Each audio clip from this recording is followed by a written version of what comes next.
उस वक्त की बड़ी खबर का रुख करेंगे। केंद्र सड़क एवं परिवहन मंत्री से मिले हैं सीएम धामी। प्रदेश की कई सड़क परियोजनाओं को मिली मंजूरी और ऐसे में मंजूरी देने की भी अपील की है। मोकमपुर से अजबपुर तक एलिवेटेड मार्ग देने की है। 452 करोड़ की योजना की गई है तैयारी। खटीमा में रिंग रोड तक निर्माण की भी मांग उठाई है और चंपावत, लोहाघाट, पिथौरागढ़ में भी बाईपास निर्माण का अनुरोध किया है। दून में निर्माणाधीन रिंग रोड के शेष काम को मंजूरी देने का भी अनुरोध मुख्यमंत्री पुष्कर सिंह धामी ने किया है। तो आपको बता दें, मुख्यमंत्री पुष्कर सिंह धामी दिल्ली दौरे पर है। इस दौरान वो केंद्रीय मंत्रियों से मुलाकात भी करते हुए नजर आ रहे हैं और इसी कड़ी में उन्होंने नितिन गडकरी, केंद्रीय जो मंत्री हैं सड़क परिवहन, उनसे मुलाकात भी की और साथ ही राज्य में सड़कों को और बेहतर करने के लिए और साथ ही जहां पर सड़कों की कमी है वहां पर सड़कों को और देने के लिए उनसे अपील भी की है कि बजट मंजूर करा दें और साथ ही कई तरह की वार्ता भी इस दौरान हुई है।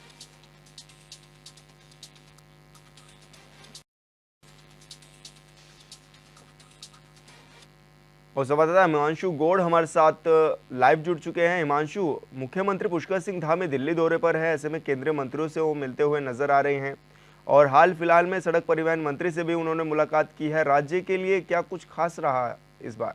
जी हेलो हिमांशु, आवाज मिल पा रही है आपको? लगता है हिमांशु से संपर्क हमारा टूट गया है, दोबारा जुड़ने की कोशिश करेंगे। तो आपको बता दें कि मुख्यमंत्री पुष्कर सिंह धामी दिल्ली दौरे पर हैं, जहां पर वो केंद्रीय एवं सड़क परिवहन मंत्री नितिन गडकरी से उन्होंने मुलाकात की है और इस दौरान तमाम विषयों पर उन्होंने चर्चा भी की। साथ ही कई जिले ऐसे हैं जहां पर सड़कों को बेहतर करने का अनुरोध भी उन्होंने किया है। मुख्यमंत्री लगातार दिल्ली से कई योजनाएं लाने के लिए और ऐसे में आज भी मुख्यमंत्री पुष्कर सिंह धामी दिल्ली दौरे पर हैं, जहां पर उन्होंने हाल फिलहाल में केंद्रीय सड़क परिवहन मंत्रालय पहुंचकर केंद्रीय मंत्री नितिन गडकरी से मुलाकात की और साथ ही उन्होंने अनुरोध भी किया है कि राज्य की सड़कों को और बेहतर करने के लिए वो प्रयास करें और साथ ही बजट मंजूर करने की भी अपील मुख्यमंत्री पुष्कर सिंह धामी ने की है।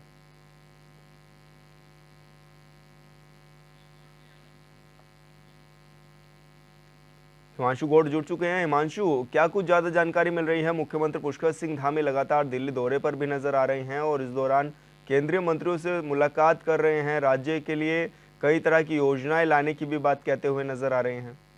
जी बिल्कुल विशाल, क्योंकि मुख्यमंत्री पुष्कर सिंह धामी लगातार दिल्ली दौरे पर हैं और ऐसे में तमाम केंद्रीय मंत्री, क्योंकि मोदी सरकार का तीसरे कार्यकाल का जैसे ही गठन हुआ है, लगातार पुष्कर सिंह धामी जो हैं वो दिल्ली के दौरे पर हैं। ऐसे में तमाम मंत्रियों से वो मुलाकात कर रहे हैं। इससे पूर्व अजय टम्टा जो हैं सड़क परिवहन राज्य मंत्री, उनसे उन्होंने मुलाकात की थी। उनके घर पर बीजेपी के तमाम जो शीर्ष नेतृत्व हैं उनकी बैठक हुई थी और जो है मुख्यमंत्री पुष्कर सिंह धामी ने अब केंद्रीय सड़क परिवहन मंत्री नितिन गडकरी से मुलाकात की है और तमाम विकास परियोजनाएँ और तमाम सड़क परियोजनाएँ जो हैं उत्तराखंड में, चाहे एलिवेटेड रोड जो है अजबपुर से और मोखमपुर के बीच में हो, चाहे हल्द्वानी ऋषिकेश बाईपास हो, तमाम ऐसी परियोजनाएं जो हैं वो है। हल्द्वानी में रिंग रोड हो, चाहे देहरादून रिंग रोड का जो निर्माणाधीन काम है उसको पूरा करना हो, ऐसी तमाम परियोजनाएं जो हैं मुख्यमंत्री पुष्कर सिंह धामी ने केंद्रीय मंत्री के सम्मुख रखी है और कहीं ना कहीं केंद्रीय जो मंत्री नितिन गडकरी हैं उन्होंने सैद्धांतिक मंजूरी अब इसकी दे दी है कि इन परियोजनाओं को उत्तराखंड में जल्द ही क्रियान्वयन किया जाएगा।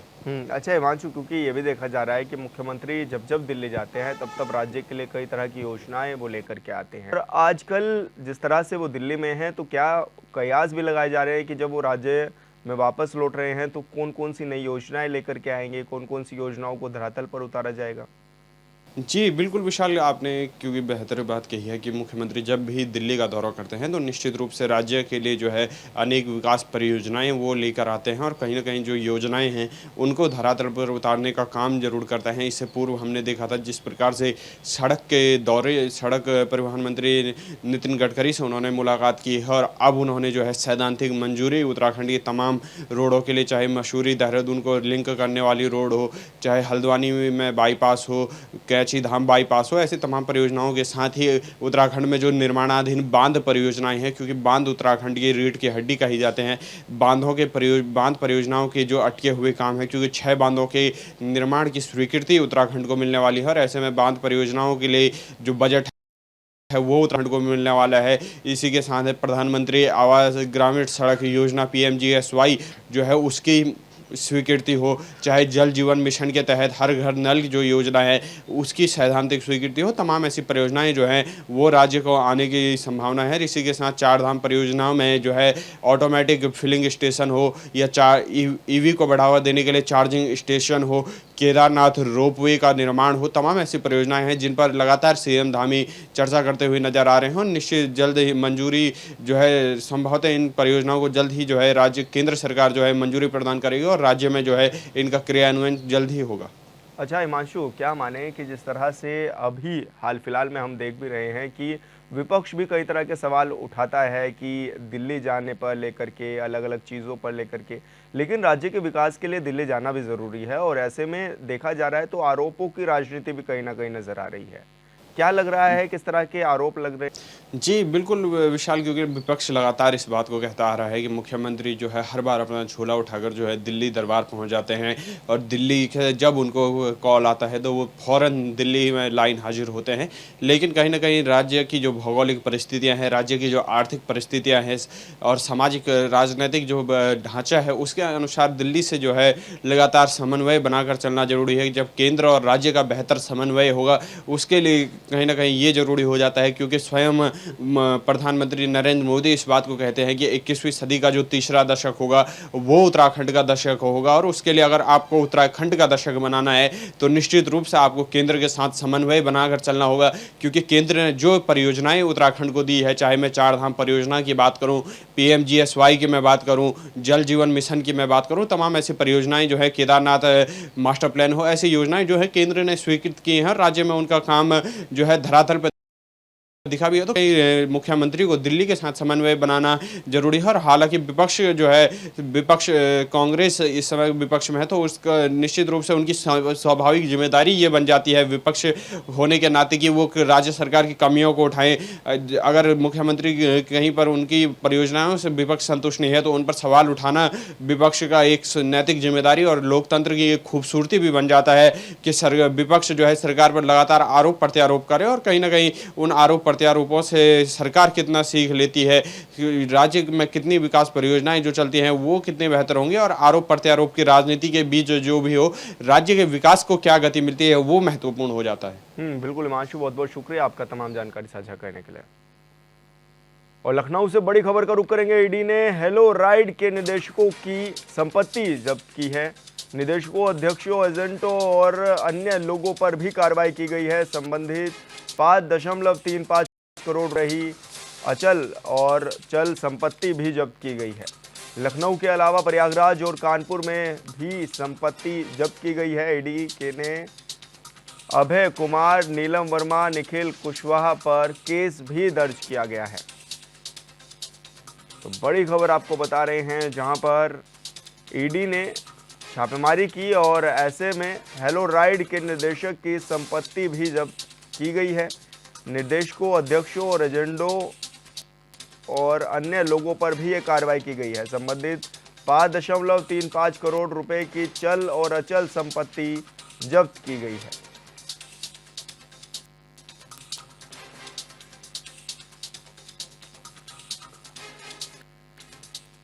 और प्रदीप आनंद श्रीवास्तव हमारे साथ जुड़ गए हैं, यूपी हेड हैं। और किस तरह से ये कार्रवाई की गई है प्रदीप जी, और अभी क्या आगे इसमें होना है कार्रवाई में की?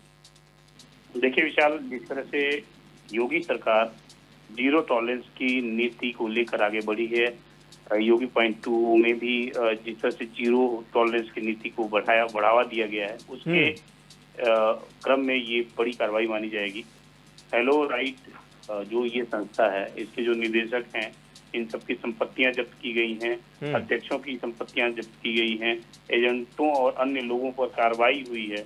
करीब 5.35 करोड़ रुपए की चल और अचल संपत्तियों को जब्त किया गया। आप अंदाजा लगाइए कि इन लोगों ने जो है अलग अलग तरीके से फर्मों का नाम जो है बेच के अलग अलग तरीके से ई टेंडरिंग करके सरकार को, सरकार की छवि को, और सरकार, सबसे बड़ी बात है कि उत्तर प्रदेश सरकार का जो रेवेन्यू लॉस था उसको भी जो है नुकसान करने का काम इन्होंने किया था। और जब धीरे जी। धीरे ईडी ने इन पे शिकंजा कसा, जांच पूरी हुई, तो देखिए आज इन लोगों के साथ जो है इनकी जो है वो जब्त हुई है। आगे भी इस मामले में बड़ी कार्रवाई हो सकती है, अभी जांच चल रही है। प्रदीप जी, कहाँ कहाँ पर ये छापेमारी हुई है ईडी की? देखिए अभी लखनऊ में, प्रयागराज में और कानपुर में, इन तीनों जगहों पर अभी छापेमारी हुई है। अभी आगे पूरे देश में कहाँ कहाँ इनका क्या है उस पर जांच चल रही है, और जैसे ही ईडी को पता लगेगा या फिर संबंधित एजेंसी को पता लगेगा, निश्चित रूप से ये जो है कार्रवाई आगे होगी। बिल्कुल प्रदीप जी, बहुत बहुत शुक्रिया आपका तमाम जानकारी साझा करने के लिए। और मुजफ्फरनगर से बड़ी खबर, मुजफ्फरनगर में हाईवे पर स्टंटबाजी, स्विफ्ट कार पर दिखे 10 से 15 व्यक्ति, युवकों की लापरवाही सीसीटीवी में हुई कैद। हाईवे पर लापरवाही करने पर केस भी हुआ है दर्ज, 5 नामजद 15 अज्ञात पर केस दर्ज। तितावी के जग्गाहेड़ी टोल का ये मामला बताया जा रहा है, जहां पर स्टंटबाजी कर रहे थे ये लोग, और ऐसे में इनका वीडियो भी अब सोशल मीडिया पर वायरल हो रहा है। मुजफ्फरनगर हाईवे पर स्टंटबाजी करना महंगा पड़ गया और स्विफ्ट कार पर 10 से 15 व्यक्ति दिखे। युवकों की लापरवाही भी सीसीटीवी में कैद हो गई है और 15 अज्ञात पर भी मुकदमा दर्ज कर लिया गया है। तो बड़ी खबर आपको बता रहे हैं, जहां पर स्टंटबाजी करते हुए नजर आ रहे थे युवक, और ऐसे में लापरवाही का वीडियो भी सीसीटीवी में कैद हुआ है, जिसके बाद पुलिस ने कार्रवाई करते हुए 15 अज्ञात पर भी मुकदमा दर्ज किया है और 5 नामजद लोगों पर भी मुकदमा दर्ज किया है। जग्गाहेड़ी टोल प्लाजा जो थाना तितावी के अंतर्गत पड़ता है, उसके समीप एक नई सफ़ेद रंग की स्विफ्ट गाड़ी से 10-15 लड़के स्टंटबाजी कर रहे थे। उसकी छत पर और बोनट पर बैठे हुए थे और टोल प्लाजा पर चक्कर काट रहे थे। टोल प्लाजा के कर्मचारियों ने जब ऐसा करने से उनको रोका तो उनके साथ गाली गलौज और मिसबिहेव किया। एक ट्रक वाले को से मारपीट करी। सूचना पुलिस को मिली, टोल प्लाजा के लोगों ने पुलिस को सूचना दी। प्रभारी निरीक्षक मल फोर्स के मौके पर पहुंचे तो ये गाड़ी छोड़कर लड़के भाग गए। एक आरजू शनाब सुशील नाम का लड़का मौके से पकड़ा गया, उसको गिरफ्तार किया गया। इसमें 5 नामजद और 15 अज्ञात के विरुद्ध प्रबंधक आशीष राय की तहरीर पर, टोल प्लाजा के प्रबंधक की तहरीर पर 5 नामजद और 15 अज्ञात के विरुद्ध मुकदमा बनी। और संवाददाता पंकज बालियान हमारे साथ फोन लाइन पर जुड़ गए हैं। पंकज, क्या ये मामला था? लापरवाही क्योंकि करते हुए भी नजर आ रहे थे कुछ लोग, सोशल मीडिया पर भी वीडियो वायरल हुआ, पुलिस ने अभी तक क्या कुछ कार्रवाई की है मामले में? देखिए विशाल, ये 26 तारीख के शाम 7:30 बजे का वीडियो है जो सीसीटीवी में कैद हो गया था। ये कुछ युवक जो 15-16 युवक थे, एक गाड़ी को लेकर स्टंटबाजी कर रहे थे। उसके बाद जब ये टोल पर रोकने का प्रयास भी किया गया टोल वाले कर्मियों ने, लेकिन उन्होंने टोल कर्मियों के साथ भी मारपीट की। उसके बाद पुलिस ने इस पूरे मामले को संज्ञान लेते हुए मुकदमा दर्ज किया है। मौके से एक आदमी को गिरफ्तार कर लिया गया। बाकी 15 लोगों के जो अज्ञात हैं उनके नाम भी मुकदमा दर्ज किया गया है, जिनकी तलाश की जा रही है, क्योंकि इनमें एक युवक गिरफ्तार हो चुका है और गाड़ी को सीज कर दिया गया है। विशाल, तो कितने लोगों पे मुकदमा दर्ज हुआ है? लगभग करीबन 15 लोगों पर मुकदमा दर्ज किया है, जिसमें से मौके पर से एक युवक को गिरफ्तार कर लिया है। बाकी युवकों की तलाश के लिए टीम गठित कर दी गई है। विशाल, बिल्कुल पंकज, बहुत बहुत शुक्रिया आपका तमाम जानकारी साझा करने के लिए। और मेरठ से बड़ी खबर, एसएसपी को दी बदमाशों ने खुली चुनौती, कपड़ा कारोबारी के घर पर बदमाशों ने बोला धावा। बुजुर्ग दंपत्ति को गन पॉइंट पर बनाया बंधक, मेहमान बनकर जबरदस्ती घर में घुसे थे 2 बदमाश, लाखों की नकदी जेवरात लूट ले गए बदमाश। बुजुर्ग दंपत्ति को कमरे में बंद कर बदमाश हुए फरार, घंटों तक कमरे में बंधक रहे बुजुर्ग दंपत्ति। शास्त्री नगर के पौष कॉलोनी में वारदात को ये अंजाम दिया गया है। तो बदमाशों के हौसले अब कितने बुलंद हैं, वो इन तस्वीरों के माध्यम से आप देख सकते हैं कि पुलिस को खुली चुनौती देते हुए नजर आ रहे हैं। और ऐसे में 2 बदमाश घर के अंदर घुसे, साथ ही जो बुजुर्ग दंपत्ति हैं उनको बंधक बनाया और लूट की घटना को अंजाम दे दिया। ऐसे में वारदात सीसीटीवी कैमरे में भी कैद हुई और साथ ही अब पुलिस से गुहार लगाई गई है। बुजुर्ग दंपतियों ने जो हैं उन्होंने अपील किया पुलिस से कि आप इस मामले में कार्रवाई करें। दो बंदे आए और उन्होंने पहले मुझे ज़मीन पर गिरा दिया, एक बंदे ने, और दिया मेरे यहाँ पर। तो मैंने उनका हाथ जोड़ लिया। मैंने कहा बेटा मुझे मारना मत, नहीं, बाकी जो तुम्हें चाहिए हो तुम ले जाओ। तो फिर वो मुझे अंदर लेके गए, मेरे को, और ये मेरे खाना बनाती हैं इनको, और अंदर ले जा कर के चाबी लाओ। चाबी मैंने बता दिया कहाँ रखी है।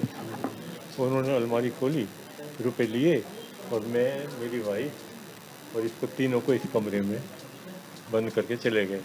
फिर 4 घंटे बाद हम कमरे से बाहर निकले। ये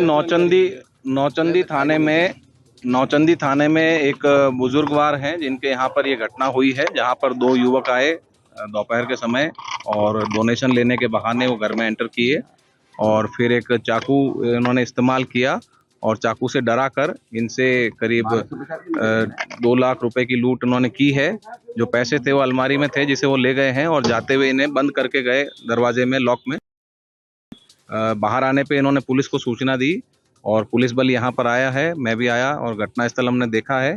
जो हमारी टीमें लगी हैं वो शीघ्र ही इस केस का अनावरण कर।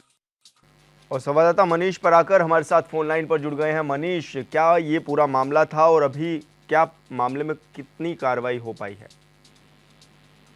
देखिए, मैं आपको बिल्कुल बता दूं, ये मेरठ के नौचंदी थाना क्षेत्र का मामला है और जो नवागत एसएसपी हैं विपिन टाडा को यहाँ बदमाशों की खुली चुनौती है ये, क्योंकि जब विपिन टाडा ने यहाँ चार्ज संभाला है तो ये घर में घुसकर जिस तरह से बदमाशों ने बुजुर्ग दंपत्ति को बंधक बनाकर लूट की वारदात को अंजाम दिया है, ये खुली चुनौती बदमाशों की है। क्योंकि इस्तकबाल कहीं ना कहीं देखा जा रहा है कि मेरठ में अब इस समय क्राइम बढ़ता जा रहा है और पुलिस उनके आगे नतमस्तक दिखाई दे रही है। इससे पहले यहाँ पर जो एसएसपी थे रोहित सिंह सजवाड़, वो भी अपराध रोकने में नाकाम साबित हो रहे थे, जिसके चलते उनका सहारनपुर यहाँ से ट्रांसफर किया गया और अब यहाँ पर रोहित सिंह सजवाड़ की जगह विपिन टाडा को, जो सहारनपुर के एसएसपी थे, उनको एसएसपी बनाया गया। जैसे बदमाशों ने एक बड़ी लूट को अंजाम दे डाला। अब इसमें विपिन टाडा कितनी बड़ी कार्रवाई भी करेंगे ये भी देखने को। फिलहाल पुलिस टीम यहाँ पर लगा दी गई। पुलिस ने बताया है कि बुजुर्ग दंपत्ति जो नौचंदी थाना क्षेत्र में रहते हैं, कपड़ा व्यापारी हैं, उनको यहाँ पर बंधक बनाकर लगभग 2 से 2.5 लाख रुपए की लूट बदमाशों ने की है। तमंचे के बल पर उनको बंधक बनाया गया, घंटों उनको कमरे में बंद रखा गया, आसपास के लोगों को भी नहीं पता चला। बुजुर्ग दंपत्ति 80 साल की उनकी उम्र है और परिवार के साथ वो नहीं रहते, यहाँ पे अकेले रहते हैं। उनका परिवार अमेरिका में, उनके बेटे अमेरिका में रहते हैं, जहां से अमेरिका से ही पुलिस प्रशासन को उनके बेटों ने इस बात की सूचना दी। तमाम भाजपा नेता भी उनके घर पे पहुंचे, क्योंकि भाजपा नेता इस वजह से पहुंचे क्योंकि भाजपा से जुड़े हुए वो लोग हैं। तो भाजपा नेताओं ने भी इस बात को लेकर काफी रोष जताया है। उन्होंने एसएसपी से जल्द ही मामले में खुलासे की मांग भी की है। एसएसपी खुद मौके पर पहुंचे हैं और टीमें लगाकर जल्द ही खुलासे करने की बात भी कह रहे हैं। जी बिल्कुल मनीष, बहुत बहुत शुक्रिया आपका तमाम जानकारी साझा करने के लिए।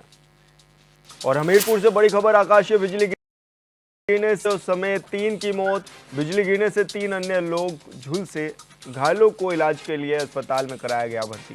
तो आपको बता दें, ये बिजली गिरने से 3 लोग गंभीर रूप से घायल हो गए और घायलों को इलाज के लिए अस्पताल में भर्ती कराया है, जहां पर उनका इलाज चल रहा है।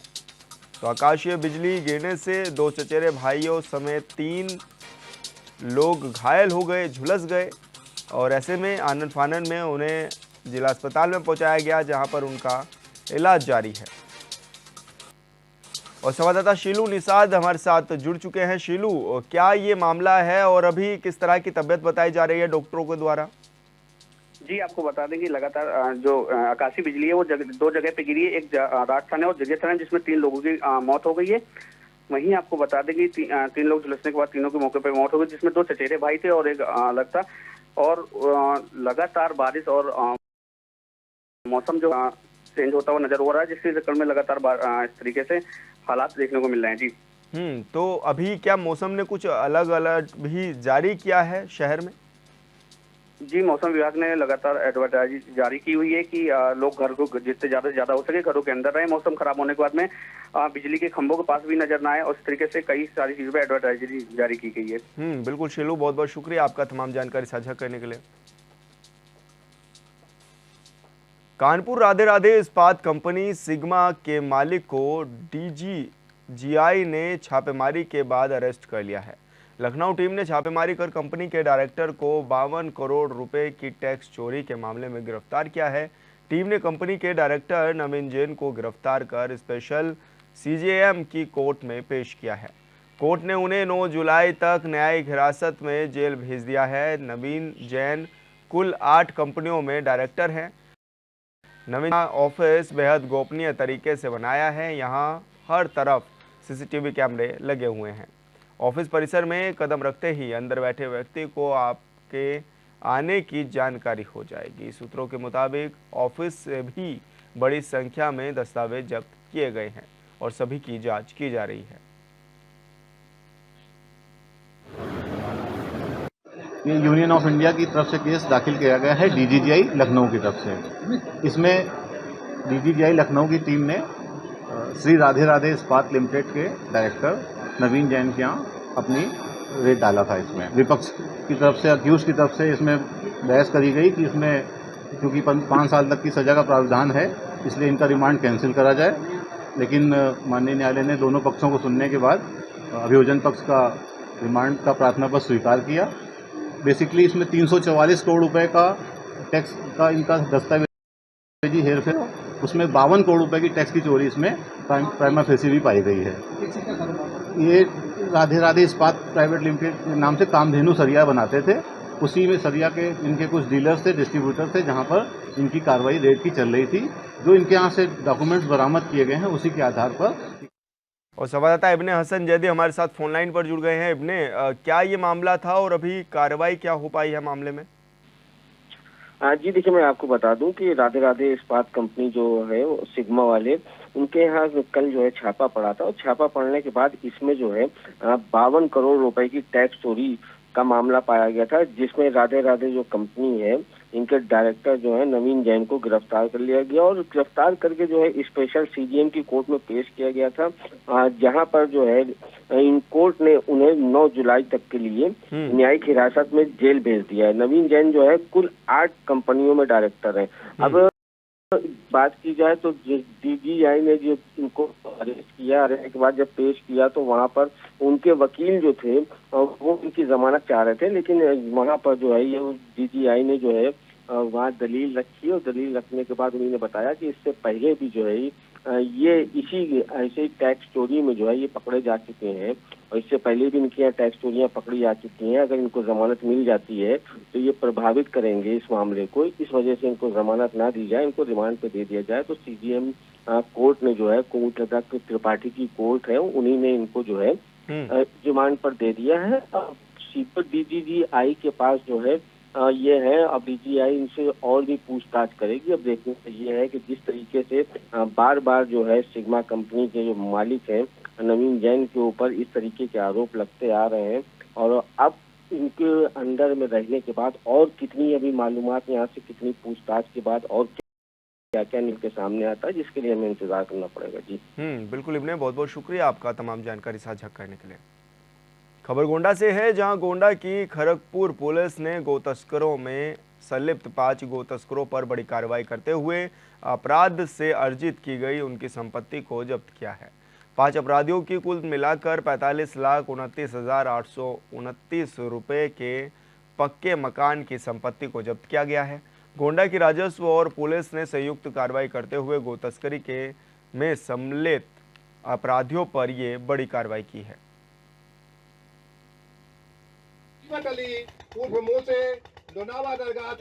आज दिनांक 26 जून 2024 को श्रीमान पुलिस अधीक्षक महोदय गोंडा के द्वारा अपराध एवं अपराधियों के विरुद्ध चलाए जा रहे अभियान के क्रम में गोकशी अपराध में संलिप्त 5 गैंगस्टर यूनुस, सरदार कुरैशी, जुमई, चुन्ना और प्लास्टिक एवं अख्तर आलम द्वारा अपने आपराधिक कृत्यों से अर्जित किए गए रुपयों से बनाए गए मकानों को धारा 14(1) गिरोहबंद अधिनियम के अंतर्गत जिलाधिकारी महोदय गोंडा के आदेश के क्रम में थाना खड़गपुर पुलिस, सीओ सिटी एवं एसडीएम सदर द्वारा जब्ती करने की कार्रवाई करते हुए सीज किया गया है। सीज किए गए मकानों की कुल कीमत करीब 45,29,000 रुपये।